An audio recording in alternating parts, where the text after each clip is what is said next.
Heaven can seem far away, but for one little boy, heaven is very real.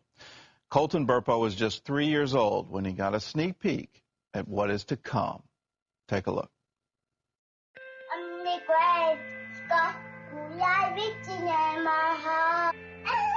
How old are you today? 3. And what is your name? And where do you live? In Nebraska. Who's your mommy? Sonia. Who's your daddy? Daddy. Coco. Who's your sister? Cassie. That was 8 years ago. Looking at Colton now, you would have never guessed that he almost died in 2003. His father, Todd, tells about Colton's near-death experience in the book, Heaven is for Real. And he started throwing up into the toilet, you know, and at first we're like, okay, he's got the stomach flu, because the doctor said it was going around. Colton's condition only got worse as days passed. His doctor discovered his appendix had burst. An infection was spreading in his body. Time was running out. And we knew we were in bad shape when they said, well, you need to come out to the hallway. They separated us from everyone else, and then someone came to us and started talking to us that we got to have surgery on your kid. It was tough. Seeing your boy be lifeless when he was a very vibrant child. And it was at that moment that we were looking at each other. I remember my wife holding Colton in that hallway, just us. He's not even moving. We went to the surgery prep area, and I remember them hauling him away and him just yelling at me, Daddy, don't let him take me. Daddy, don't let him take me. And I went back to the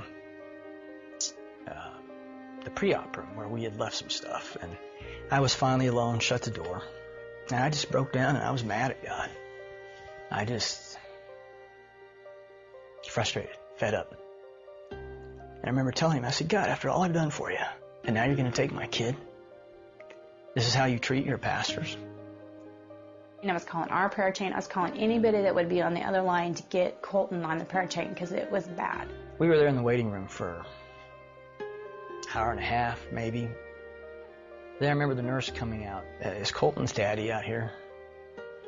I'm like, yeah, well, Colton's in recovery and he's screaming for you. And I'm sitting there with him. And I remember my son in that room then looking up at me and goes, Dad, do you know I almost died? And my first thought was, maybe he overheard the nurse say that, or maybe they thought he was under anesthesia, you know, and he wasn't.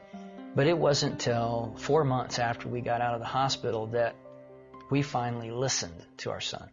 And that's where I got to see heaven. No, Jesus and some angels came and flew me up to heaven. And I said, so Colton, what did Jesus look like? I knew that the first person I saw was Jesus. He was wearing white robes with a purple sash, and he just came down nicely and gracefully. Well, Dad, Jesus has markers. Dad, Jesus has markers. I didn't know what he meant, so I finally asked the right question. Colton, where are Jesus' markers? And he drops his toys down, and he stands up, and he just points, Dad, they were right here. He takes his fingers, points to the palms, then he bends over and touches the tops of his feet and looks up to me. That's where Jesus' markers were, Dad.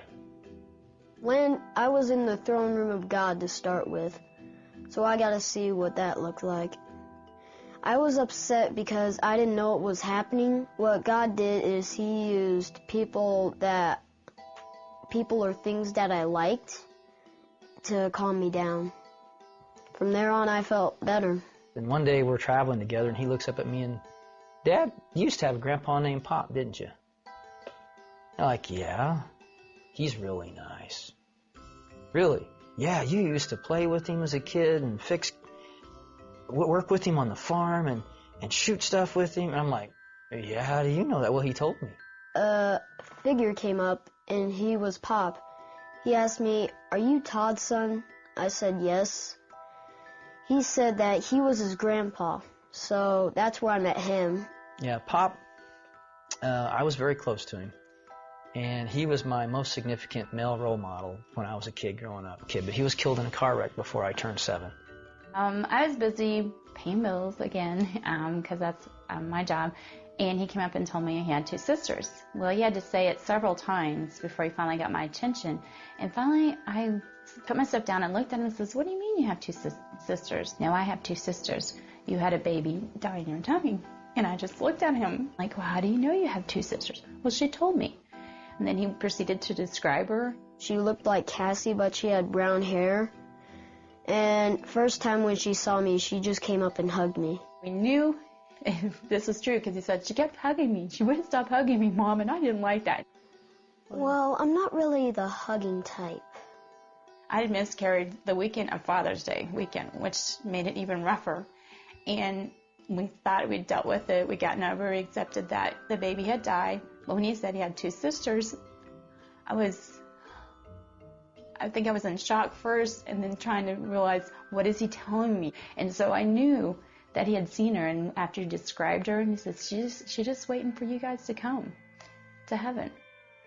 You know, as we talked about heaven, and he was telling me all these wonderful details, I just felt like I had to ask him, did he want to come back? I knew that I was leaving heaven because Jesus came to me and said, "Colton, you need to go back."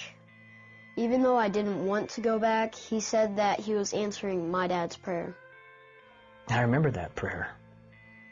That irreverent, that disrespectful, screaming at God prayer. I was like, he's answering that prayer? Today, Colton is a healthy 11-year-old and shares his heavenly journey with boldness. I learned that heaven is for real, and you're gonna like it.